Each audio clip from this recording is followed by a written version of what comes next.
కావటమే మీ లక్ష్యమా? MBBS సీట్ల guidance కోసం తప్పక విచ్చేయండి mega education Mela.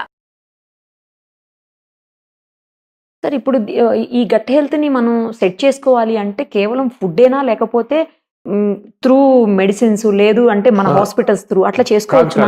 Through gut health అనేది ఫస్ట్ స్టార్టింగ్ ఫ్రమ్ బర్త్ చెప్పా కదా నేను. అవును సార్, ఇందాక అదొకటి, చెప్పారు. ఒకటి. రెండోది హెల్తీ హ్యాబిట్స్ చిల్డ్రన్‌లో. ఇప్పుడు ఈ ఫాస్ట్ ఫుడ్స్, ఈ చిప్స్ ఇవన్నీ చూస్తారు, అన్ని ఆపేయాలి చిల్డ్రన్‌లో. In my Okay. Opinion it's criminal.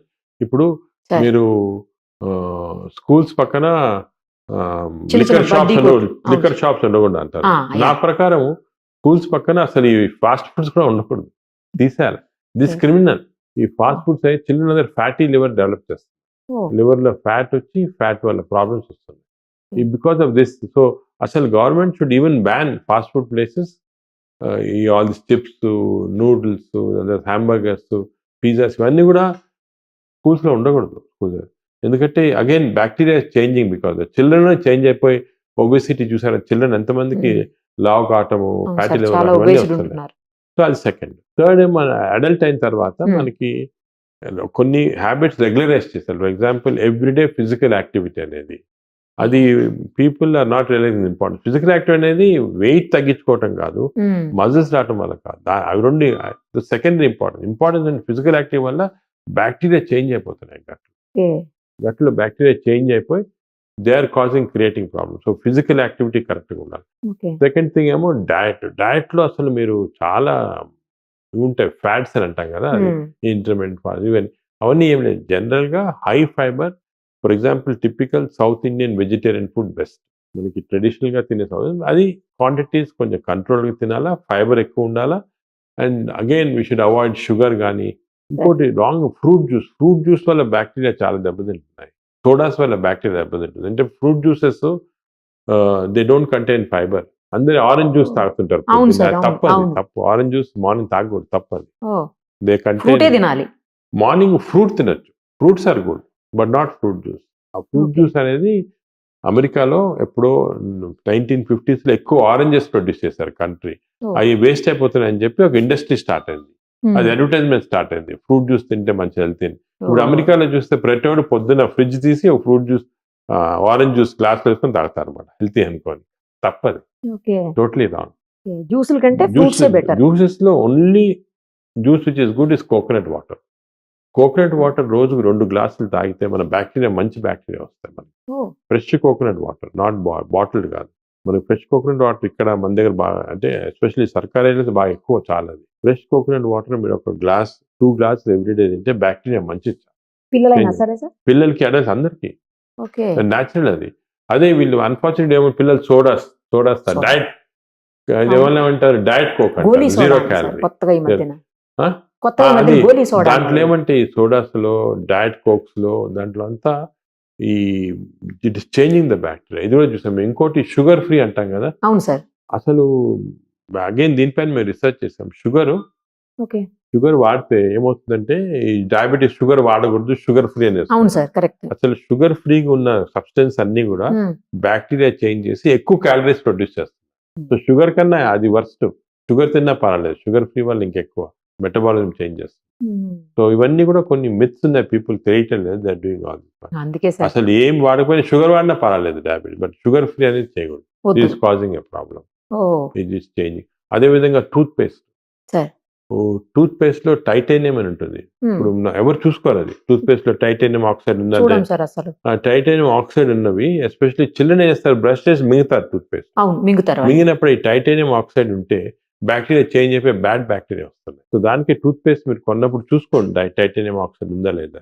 అది ఉంటే ఆ టూత్ పేస్ట్ యూజ్ చేయకూడదు. యూజ్ చేసినా కూడా మనం బాగా పుక్కులు చూసేయాలి, బయటకి మింగకూడదు. చిల్డ్రన్ లో స్వీట్ గా ఉండేది తెలియదు, కొంతమంది తింటుంటారు. సో ఆ హ్యాబిట్ కూడా తీసుకురాదు. All these things, natural things తోనే మనం చేంజ్, మన చేతుల్లోనే ఉన్నాయి. మన చేతిలో ఉంది. Stress also plays a role. ఇది లేని మనిషి ఇప్పుడు లేడేమో సార్ అసలు. అంటే మనం ఎలా తీసుకోవాలి, స్ట్రెస్ అనేది ఏమి, stress is a reaction to external influences కదా. ఇంత ప్రెషర్ ఉంది మనకు బయట. కానీ మంచి ఈక్వేషన్ ఉంది. నేను రీసెంట్ గానే మన సిస్టర్ శివాని అని, she told me this equation. మంచి stress nothing but external pressure divided by resilience. మందాన్ విల్ పవర్. మన Okay. రిలీజెస్ ఎక్కువ ఉంది అనుకోండి, ఎంత ప్రెషర్ ఉన్నా స్ట్రెస్ రాదు. So stress is only our reaction to external pressure. అది ఎలా తగ్గించాలంటే రెసిలియన్స్ ఇంక్రీజ్ చేయాలి. Stress zero. స్ట్రెస్ దానికే మనం అందరికీ చిల్డ్రన్ కూడా ఎంప్రెస్ చేయాలి. స్ట్రెస్ జీరోలో పెట్టుకోవాలి. Very easy. స్ట్రెస్ ఏమంటే reacting to external. So stress is how we control. Next sir ఇంకొకటి ఏంటంటే ఇప్పుడు బాగా ఫీవర్స్ విపరీతంగా అయిపోయి లెగ్ పెయిన్స్, జాయింట్ పెయిన్స్ అన్నీ వస్తున్నాయి కదా సార్, బాడీ పెయిన్స్. వీటి కోసం స్టెరాయిడ్స్ వాడడం తప్పు, చాలా అసలు. తప్పు అది. మరి ఆ పెయిన్స్ తగ్గవు కదా సార్ స్టెరాయిడ్స్ అంటే వాడకపోతే? పెయిన్స్ ఇప్పుడు వాళ్ళు ఒక్కడనే కదా unfortunately- సార్, ఆర్థరైటిస్ ఉంటుంది చూడండి, వాళ్ళు అవును. కూడా కదా సార్ రెగ్యులర్ గా స్టెరాయిడ్ పెడతానే ఉంటారు డాక్టర్స్. స్టీరాయిడ్స్ పెట్టరు, డాక్టర్స్ ఎక్కువ పెట్టరు. మేబీ నాట్ క్వాలిఫైడ్ డాక్టర్స్ అని చేయొచ్చు, కానీ క్వాలిఫైడ్ డాక్టర్స్ స్టీరాయిడ్స్ చాలా జాగ్రత్తగా యూజ్ చేస్తారు. స్టీరాయిడ్స్ చాలా సైడ్ ఎఫెక్ట్స్ ఉంటాయి. అదే సార్. నార్మల్గా స్టీరాయిడ్స్ అనేది మనము చాలా జాగ్రత్తగా వాడాలి. ఎందుకంటే స్టీరాయిడ్స్ తోటి ఏమంటే they are very powerful medicine. బాడీలో ఇమ్యూనిటీ సప్రెస్ చేసి హార్మోన్స్ చేంజ్ చేస్తాయి. ఇంతవరకు కూడా ఇప్పటికీ స్టీరాయిడ్స్ మనకి గత 70 సంవత్సరాలు ఉన్నాయి. సార్ అండ్ 70 సంవత్సరాలు కూడా ఎవరికి స్టీరాయిడ్ ఎగ్జాక్ట్గా ఎలా యాక్ట్ చేస్తుంది ఇంకా తెలియదు మెడిసిన్లో. అంత పవర్ఫుల్ డ్రగ్స్ యాక్ట్ చేస్తున్నాయి, అన్ని దానికి ఇచ్చేస్తారు. కరోనాలో కూడా చూశారు, ఇచ్చారు సార్. అందరు అవును, స్టీరాయిడ్స్ కరోనాలో అన్ని side effects corona because steroid. మా హాస్పిటల్ అసలు స్టీరాయిడ్సే వాడలేదు కరోనాలో, అందరు రికవర్ అయ్యారు. ఎందుకంటే అమెరికాలో ఇస్తున్నారు, ఇంగ్లాండ్లో ఇస్తున్నారు, ఇక్కడ ఇచ్చేస్తారు. మనం తప్పది. స్టీరాయిడ్స్ అనేది most dangerous drugs in the world. Steroid ఎందుకంటే బాడీని ఆర్టిఫిషియల్గా సప్రెస్ చేస్తుంది. ఎలాగంటే బిల్డింగ్ లో ఫైర్ సార్. ఫైర్ చుట్టూ యాస్బెస్టాస్ పెట్టేసాం అనుకోండి, ఫైర్ సప్రెస్ కానీ బిల్డింగ్ అంతా నాశనం అయిపోతుంది కదా, బయట చూడడానికి అంతా ఏం ఉండదు. అలాగే steroids are like asbestos. Steroids should not be used at all. అంత కొన్ని few indications are there, auto immune disease అని అటువంటి కొన్ని దానికి వాడతాం, కానీ జనరల్ గా ఈ పెయిన్స్ గిన్స్ అస్సలు వాడద్దు. ఈ పెయిన్స్ అవి కూడా న్యాచురల్ మెథడ్. అంటే అన్ఫార్చునేట్లీ కొన్ని చికెన్ గున్యా వస్తుంటుంది, మధ్య చూస్తుంటాము, చాలా రోజులు ఉంటుంది.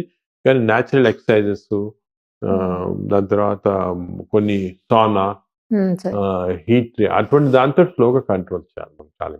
సార్ నేను ఆ మధ్యలో ఒక కేసు చూశాను సార్. ఏంటి అంటే ఒక అమ్మాయి నైట్ లో డ్రంక్ అండ్ డ్రైవ్ లో దొరికింది. ఆ అమ్మాయిని టెస్ట్ చేస్తే, అంటే డ్రంక్ అండ్ డ్రైవ్ జరుగుతూ ఉండగా ఆ అమ్మాయిని పట్టుకున్నారు.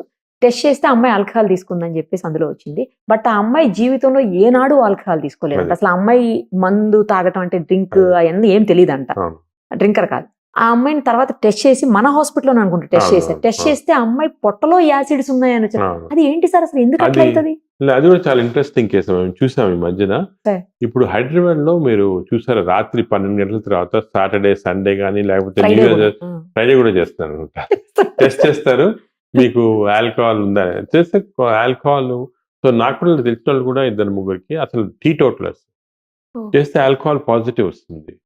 సో మీరు చెప్పిన ఎగ్జాంపుల్ కూడా అమ్మాయి కూడా పాజిటివ్ ఉంది, ఆల్కహాల్ స్ట్రాంగ్ పాజిటివ్, కానీ ఆల్కహాల్ తీసుకోలేదు. వాళ్ళు చేసిందల్లా ఏమంటే డిన్నర్కి వెళ్ళి హై కార్బోహైడ్రేట్ అంటే రైస్ కానీ లేకపోతే హై కార్బోహైడ్రేట్ డైట్ తీసుకున్నారు. ఈ కార్బోహైడ్రేట్ డైట్ తీసుకున్నప్పుడు కొన్ని మన స్టమక్ లో క్లెప్సియల్లా అని కొన్ని బ్యాక్టీరియా, కొంతమందికి ఎక్కువ ఉంటుంది బై నేచర్. క్లెప్సియల్లా బ్యాక్టీరియా ఏం చేస్తాయంటే ఈ కార్బోహైడ్రేట్స్ ని it will convert them into alcohol. అంటే బ్రూవరీలో చేసేదేమి అంతే కదా, బ్రూవరీలో వీట్ కానీ బార్లే కానీ దాన్ని they will make it into beer or whiskey water. అది ఒక ప్రాసెస్ లో ఇండస్ట్రీ జరుగుతుంది. కానీ కొంతమందికి ఈ అబ్నార్మల్ బ్యాక్టీరియా వల్ల body will become auto brewery. దీని అసలు పేరు కూడా ఉంటుంది, నేను స్టడీ చేసి మా వీళ్ళకి కూడా పంపించాను, పోలీసులు కూడా. This called auto brewery syndrome. Auto brewery syndrome అంటే మన body is becoming manufacturer for alcohol. చాలా రేర్ ఇది, అంత 1,00,000 లాగా ఇది ఇలాగ వచ్చినప్పుడు ఈ ఫాల్స్ టెస్ట్. సో వీళ్ళేమంటే జాగ్రత్తగా ఉండాలి, ఎప్పుడుకైనా కూడా ఎక్కువ కార్బోహైడ్రేట్స్ ఎక్కువ తీసుకుంటే ఇలాగ వచ్చే అవకాశం ఉంది. సో ఎస్పెషల్లీ ఇలాగ లేట్ నైట్ డిన్నర్స్ కదా వెళ్ళినప్పుడు కార్బోహైడ్రేట్స్ అవాయిడ్ చేసి ఎక్కువ ఫైబర్ తీసుకోవడం అలా తీసుకుంటే బెటర్ అన్నమాట. వాళ్ళకి ఇది చేంజ్ చేయలేమా సార్, ఎప్పటికీ ఇలాగే ఉంటుందా? చేంజ్ ఇప్పుడు బ్యాక్టీరియా చేంజ్ చేస్తున్నాము, కానీ ఇదేమంటే చాలా రెసిస్టెంట్ గా ఉంటుంది, మళ్ళా కొన్ని రోజులు వచ్చేస్తుంది కేర్ఫుల్ లేకపోతే. అంటే వాళ్ళు బాగా డిసిప్లిన్డ్ గా లైఫ్ అంతా డిసిప్లిన్డ్ గా ఎక్సర్సైజ్ తోటి డైట్ తోటి అలా ఉండాలి. మిలెట్స్ తింటాం ఫర్ ఎగ్జాంపుల్, కార్బోహైడ్రేట్స్ ఆపేసి మిలెట్స్ తినాలి లైఫ్ లాంగ్ అలా చేస్తా ఉంటే. అసలు ఇది ఎందుకు ఇంపార్టెంట్ వచ్చిందంటే ఇంకోటి మనకి ఇది ఇప్పుడు ఈ మధ్యన ఏం తెలుస్తుందంటే చాలా మందికి ఫర్ ఎగ్జాంపుల్ ఆల్కహాల్ తీసుకోరు కానీ లివర్ జబ్బు, ఫ్యాటీ లివర్ అంటారు, అదే లివర్ సిరోసిస్, వాళ్ళకి ఏం జబ్బు ఉండదు పాపం, వాళ్ళు ఆల్కహాల్ తీసుకోరు వాళ్ళ ఇంట్లో ఫ్యామిలీ కూడా ఎవరికి లేదు జబ్బు ఇది. అలవాటు ఉండదు. అలవాటు లేదు, కానీ వాళ్ళకి ఫ్యాటీ లివర్ వచ్చి ఫ్యాటీ లివర్ నుంచి నాష్కి వెళ్ళిపోయి అక్కడి సిరోసిస్ వెళ్ళిపోయి క్యాన్సర్ వస్తా ఉంది అబ్బో. ఎక్కువ మంది దగ్గర. సో మేము దీంట్లో కూడా ఏమంటే ఇటువంటి వీళ్ళకి అబ్నార్మల్ బ్యాక్టీరియా ఉంటుంది. ఈ బ్యాక్టీరియా తోటి మనం తిన్న ఆహారంలో ఆల్కహాల్ ప్రొడ్యూస్ చేస్తాం అన్నమాట. సో ఎవ్రీడే కొంచెం బయట మీకు తాగినట్టు అనిపించింది, ఇంటాక్సికేషన్ ఉండదు. Sir small amount of alcohol వెళ్ళిపోయి లివర్ దగ్గరికి వెళ్ళిపోయి లివర్ని డిస్ట్రాయ్ చేస్తాం అన్నమాట. ఓకే. సో కొన్నిసార్లు మీరు కూడా అందరికి ఎక్స్పీరియన్స్ ఉంటుంది, హెవీ మీల్ తింటే మనకు కొంచెం అవును. బ్రెయిన్ ఫాగ్ లాగా వచ్చి ఒకలా ఏం బద్ధకం. అనిపిస్తుంది సార్. అవును. అది because bacteria is producing all this types of substance. So ఇవన్నీ నాలెడ్జ్ ఇప్పుడు వచ్చాయి మనకి. సో వీఆర్ నౌ ఏబుల్, దానికే ఇటువంటి వాళ్ళకి millets very good diet. They should take. కానీ మిల్లెట్స్ తినలేరు కదా సార్ అందరూ. మిల్లెట్స్ అది అన్ని కాదు, మిల్లెట్స్ లో కూడా మంచివి. ఇప్పుడు రాగి దోశ అనుకోండి, రాగి దోశ తినండి మీరు, మామూలు దోశ, రాగి దోశ ఇస్ వెరీ గుడ్. అదేవిధంగా కొన్ని ఇప్పుడు స్వర్గం కానీ అన్నీ కూడా మిల్లెట్స్ ఆర్ వెరీ, అంటే ఎలా తయారు చేస్తారు మిల్లెట్స్ కూడా వంట చేయటం స్పెషల్ టెక్నిక్ ఉంది, దాన్ని బాగా చేయొచ్చు, హెల్తీగా చేయొచ్చు. సరే అది లేదు, పెసరట్టు తినండి, మామూలు దోశ పెసరట్టు తినండి, మంచిది కదా. Okay. Pesarattu is very healthy, proteins that. అలాగే మన డైట్ మాడిఫై చేసుకొని కార్బోహైడ్రేట్స్ తగ్గించేసాను. ఓకే. ఇవన్నీ చేస్తే సెట్ అయిపోతుంది సార్. కానీ ఇప్పుడు అసలు బ్యాక్టీరియా ఇన్నిటికి కారణమైపోతుందని తెలిస్తేనే కొంచెం షాకింగ్ అనిపిస్తుంది సార్. బ్యాక్టీరియా తోటి ఇన్ని ప్రాబ్లమ్స్ వస్తాయా అనేసి. దానికే మేము మామూలుగా ఇప్పుడు మా చెకప్స్ లో కూడా బ్యాక్టీరియా, ఈ గట్ బ్యాక్టీరియా అనేది జనరల్ చెకప్ లో పెట్టాం. పెట్టేశారా సార్? మాస్టర్ చెకప్ వచ్చారనుకోండి, sir we are doing gut bacteria as a part of checkup.